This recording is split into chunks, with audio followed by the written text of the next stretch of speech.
Good morning and welcome to another exciting edition of Smell the Coffee. It's a brand new week, new opportunities, fresh air. Everything is just fresh and amazing. My name is Aina Raizakaya alongside Diana Master. How are you doing? I'm doing well. How are you doing? Happy Monday. Fantastic. Thank you. The BET Awards, I don't know if they were last night or are happening now. I don't know whose time is ahead. I don't know if we are Our ahead. time is ahead. Okay. Our time is ahead. So they were happening like 2 hours ago when we woke up. I woke up to, the fashion at the BET Awards. Yeah. I woke up to the winners. I'm so happy that Uncle Waffles didn't win. She lost to Burna Boy, but like Burna Boy also is Burna Boy. Is Burna Boy. So, and I think what was really amazing from this year's BET is the fact that Offset, is it Offset? Oh. Offset and Takeoff. Those are the two members of the Migos that are alive, right? No. It's Quavo and Offset. Yes. Okay, yes. Oh, Takeoff is the one that passed on. Apologies. So they had a reunion on stage. Oh, so they were so performing sweet. to honor Takeoff. Oh, yeah, that was great. That is so sweet. Yeah. Shame, may his soul rest in peace, man. I mean, it's still unreal, but also very real at the same time. So it's a weird mix.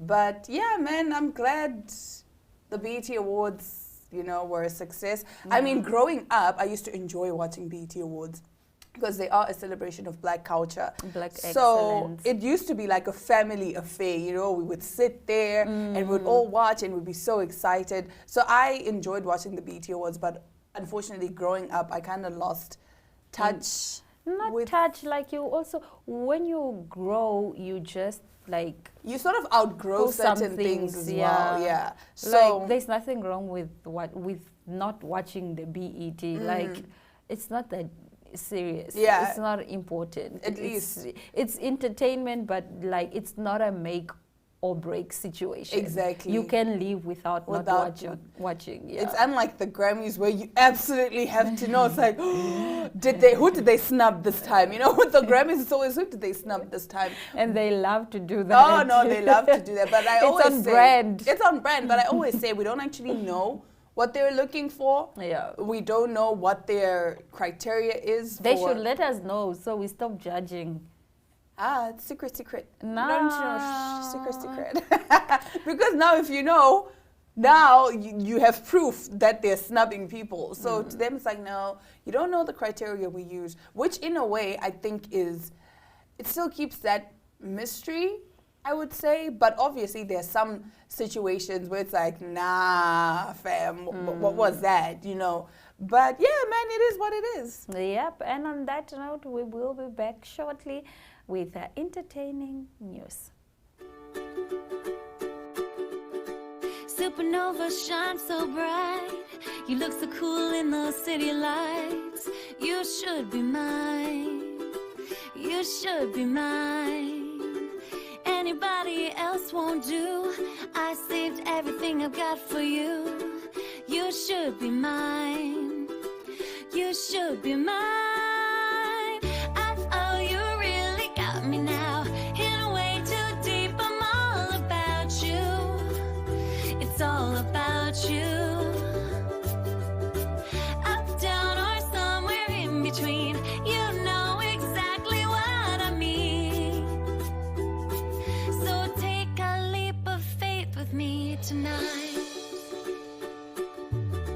Never met a boy like you before. Every day I need a little more of you.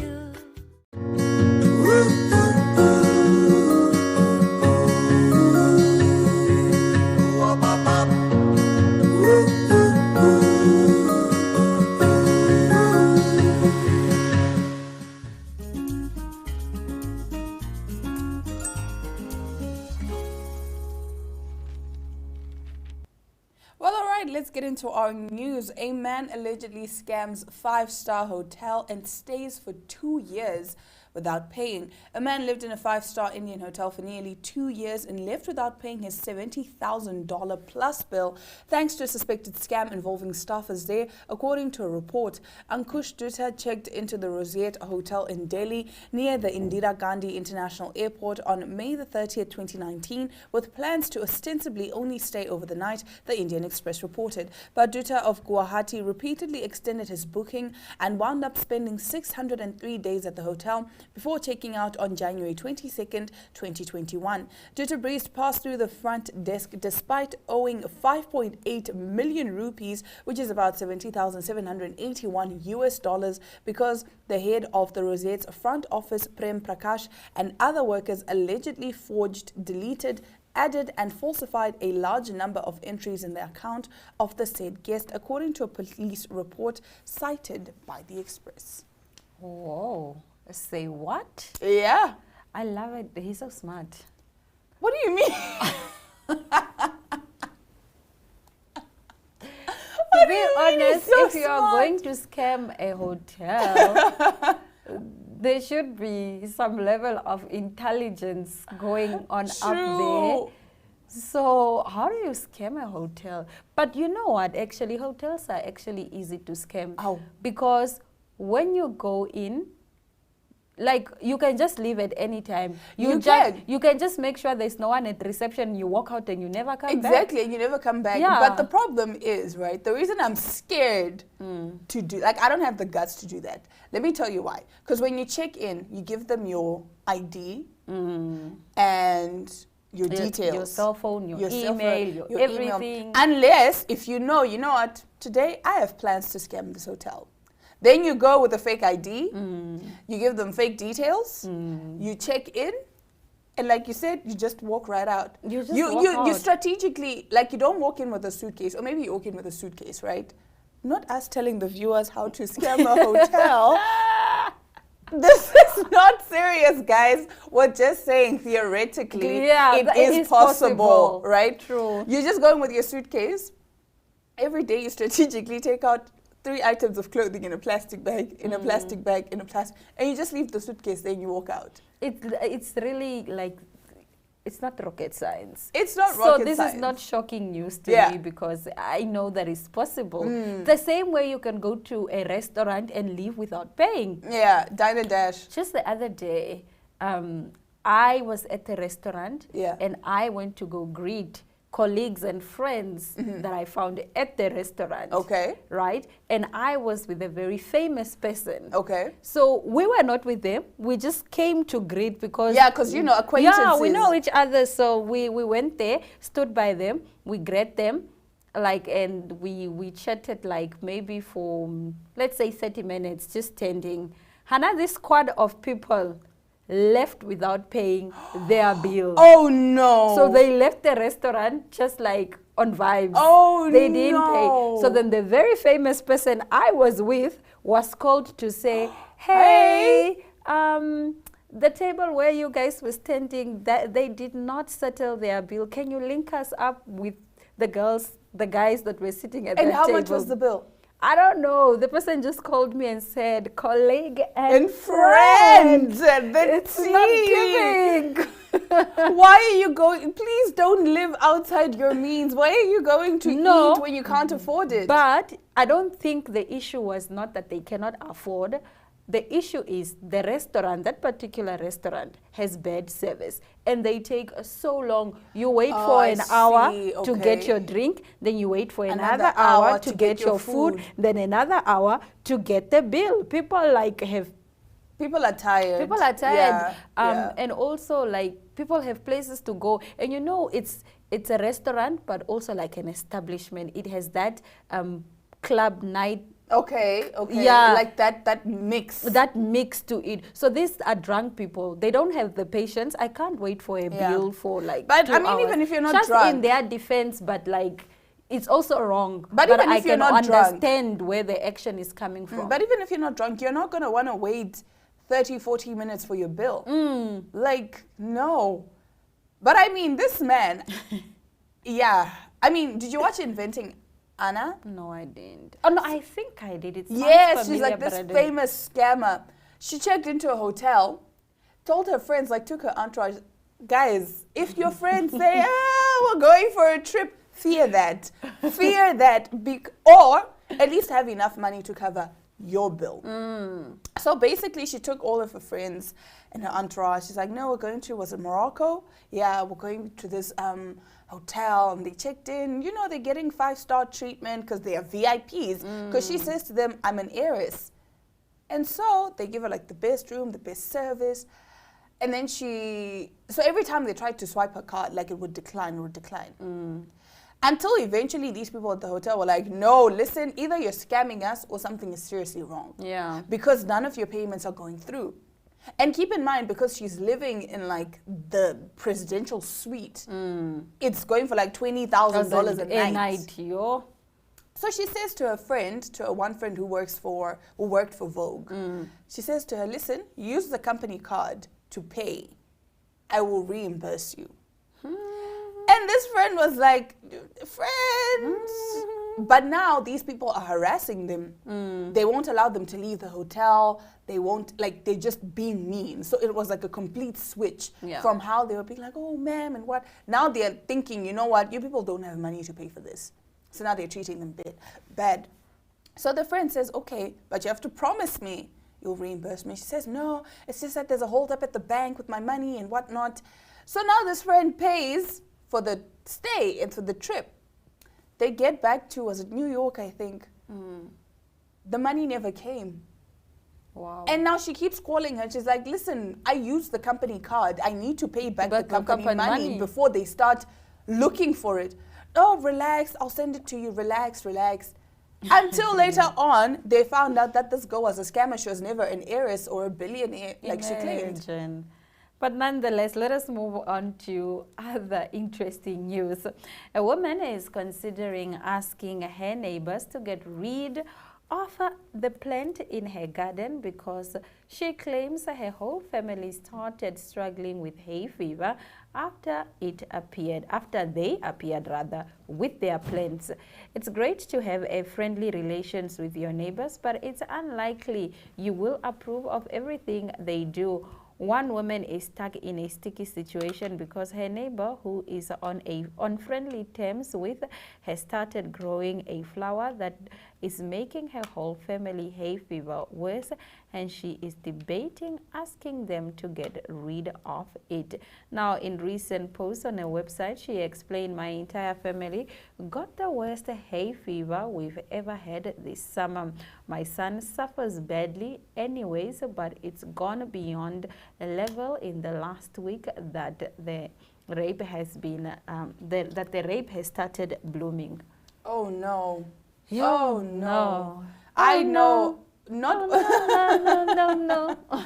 I know all about, okay, I don't have hay fever, but I know all about allergies and rhinitis because I have rhinitis. Do you think it's right that she asked them to stop growing it? Yes. I think she's well within her right because, to be fair, they came after her, like, in a way. But she's also paying for this tenant. I mean, she is, but the problem is this is someone's health at risk. Do you get what I'm saying? Like, if you are deathly allergic to bees and I decide, listen, I'm starting a bee farm next door. Then I can move out, Mos. Go elsewhere. But why should you move out when I found you there? But why should you not be allowed to have and do what you want in your own place since you're paying for it? I don't want to be a neighbor. No, No, but I think fair. it's just I think human the one kindness. It's just being I understand kind. that, Because but not everyone is kind. No, but then, like, let's just be kind to one another, because if I come to you and I say to you, listen, your flowers are making me sick, and like I said, I know what it is like to be sick because of allergies, because you're allergic to something. Sick. No, because you're allergic to something. Everyone has some I have sort of jacaranda, like I'm allergic to jacarandas. Yeah. My eyes swell up like crazy. I start sneezing all over the place. And because I'm asthmatic and that linked with rhinitis, it's a terrible, terrible time. Like, but with jacarandas, it's not like they belong to a certain person. Like, it's not like a person wakes up and says, I'm going to grow jacarandas. They just, I don't know, like they just kind of grow, man, and they're like these trees. So I just had to, I guess, suffer and just find a way to cope, allergy tablets, my EpiPen, things like that. So I guess she could just do the same. But like in this case, it's something as simple as a plant where you can literally just take it out and be like, okay, you know what? But what if this plant is of sentimental value to this person? Maybe it's also for her health or for their health that they have this plant. Maybe. I'd say just take it to court. Let the court settle it. I'll say get a new place. Just move. You Ah, are unhappy, so move. There are a lot of places. Move. take it to court. Please tell us in the comments what you would do in this situation. Would you just move out like Anna is suggesting? Or like I'm suggesting, take it to court. Okay, and then you're going to spend money. That money you're going to spend at the court, you could be using to find a new place. But what if I like the new place? What if it has sentimental value? But nonetheless. All right, now moving on. Warning signs, because there's a new trend in the dating scene, and that is called ghost lighting. If you've been single for a while, you know that the dating scene can be a brutal place at times, and it can be difficult to work out what people's true intentions are before it's too late and you've fallen for their tricks. Now it seems there's a new trend on the horizon known as ghost lighting, and it could be absolutely disastrous for relationships as it blends together two common yet hurtful tactics already experienced by many singletons. Ghost lighting mixes together ghosting, which is where a potential love interest disappears without an explanation, with the more sinister gaslighting, which is an emotional abuse or manipulation tool where a person purposefully tries to twist information to make their partner feel as though they are in the wrong. In gaslighting, the aim is for the person to first cut off communication with you without warning before coming back into your life by calling, texting, or chatting on dating apps. Then, if you try to confront them about ghosting you, they'll use gaslighting to deny it ever happened, leaving you feeling confused and doubting yourself. There's a lot happening in the dating scene. What gaslighting? Wow, that's so bizarre. That's wild. But I think it's been there. Okay. Yeah, it has just not maybe been discussed or discovered. Yes, exactly. But it has been there. Definitely has been happening. Like, it's not a new phenomenon. Even with things like gaslighting. They were there. Oh, gaslighting. We all know gaslighting. We overuse gaslighting. I say something, Dana, you're gaslighting me. Do you know what gaslighting means? Why are you gaslighting me? Why are you gaslighting me? Your Honor, he's gaslighting. Stop overusing terms. Anyway, let us move on so we can finish. In our final story, music superstar and business mogul Rihanna is stepping down from her role as CEO of her lingerie brand Savage Fenty. Now, the diamond hitmaker is being replaced by former CEO of Anthropology Group, Hilary Supam. Rihanna, meanwhile, will remain the executive chair to remain in leadership position of the company. It's been beautiful to see our vision for Fenty impact the industry at such an incredible magnitude over the past years. This is just the beginning for us, and we are going to continue to expand in ways that always connect with customers, said Rihanna. The brand started online in 2018, quickly growing in popularity through its inclusivity and a plethora of named celebrities ambassadors. Now, Fenty was named one of the Fast Company's 10 most innovative style companies in 2020. As of 2021, the brand is valued at $1 billion. Wow. I like that she's stepping down. I think now she has a lot of on her plate.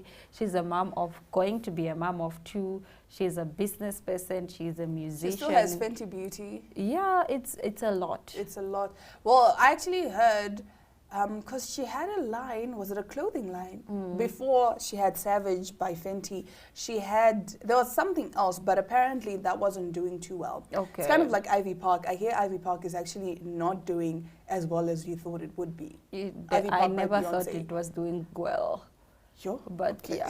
But anyway, that brings us to the end of our top stories. Now, after the break, Yolanda now talks to Etienne Raymond of Business Box and why entrepreneurs and startups are important to the economy. Stay tuned.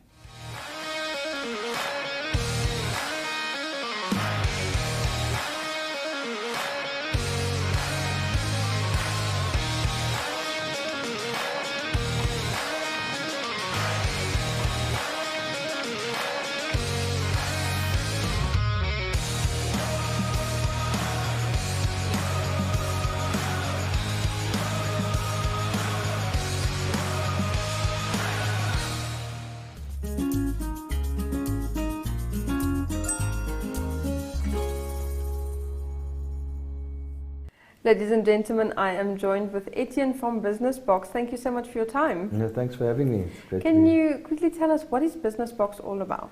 Yeah, so Business Box is an entrepreneurial movement that we started. At the Dome, we're very passionate about sport and youth development, and we believe entrepreneurship is the answer to the challenges that we have. So we decided that we need to do something, and that's where we established Business Box, is to make sure we get to the youth and we create this entrepreneurial culture. You're very passionate when it comes to the youth. What impact do they have on the economy of this country? Well, I think it's massive. Like any human being, you're here on earth for a specific reason and purpose. So if you don't find that place and you don't see yourself good enough to contribute to how you make this world a better place, then it becomes a very dark place. So economically also, if you don't create stuff, then there's no economic movement. So if there's no economic movement, then there's nothing. So it's really important for the youth to understand who they are and to value themselves and to understand how to do things. And unfortunately, and I've said this many times, school and university don't teach you to think, and they don't teach you how to do. They always tell you what to do.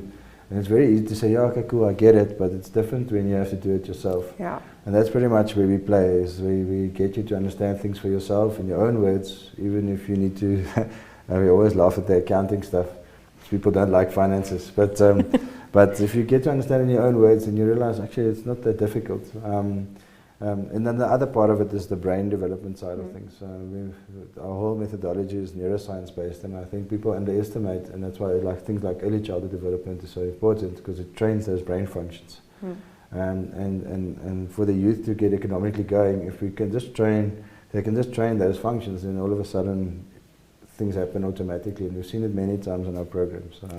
So who should be joining your programs? Well, to be honest, we cater for anyone, and I know it sounds weird, but we're always about taking somebody where they're at and taking them to where God has destined them to go, and they must get onto that journey. So our program is pretty much for someone who has nothing. We've got people that comes from the street, literally, that was living on the street, and we help them create a business. Wow. And they're employing people, to big corporates that we work with, to find them to build cultures that attract talent, that keep talent, that get people in the right places. All of that stuff in terms of entrepreneurship for us, which is a way of thinking. It's about how you apply your mind, how you structure your brain, and those kind of things. So we underestimate the power and ability of the science, the neuroscience part of our brains. So it's not psychology, and I think that's the important part.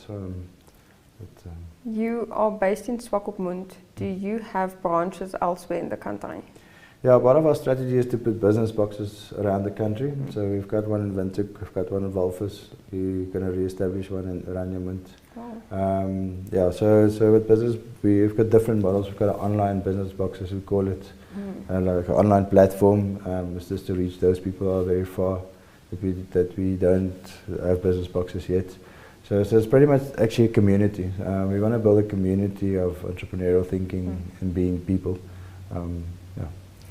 The programs you have available, how long does such a program last? Well, it's broken up. Most of our programs are broken up in 3 months, another 3 months, and in 6 months. So the first 3 months very much self-discovery, getting to understand, designing a business, proving the concept. And the third 3 months is to start getting it ready to scale, while actually taking this concept into a real business. And then the last 6 months is where we help you start grow it. But some people go faster and some people go slower, but it doesn't matter. You just need to get to the process. So that's the fundamental part that it works for. Etienne, thank you so much for your time, and good luck with the business box down at the coast. Thanks so much. And maybe some of us will come join you soon. You're very welcome. Thanks for having me. I really appreciate it. Ladies and gentlemen, we'll be back shortly.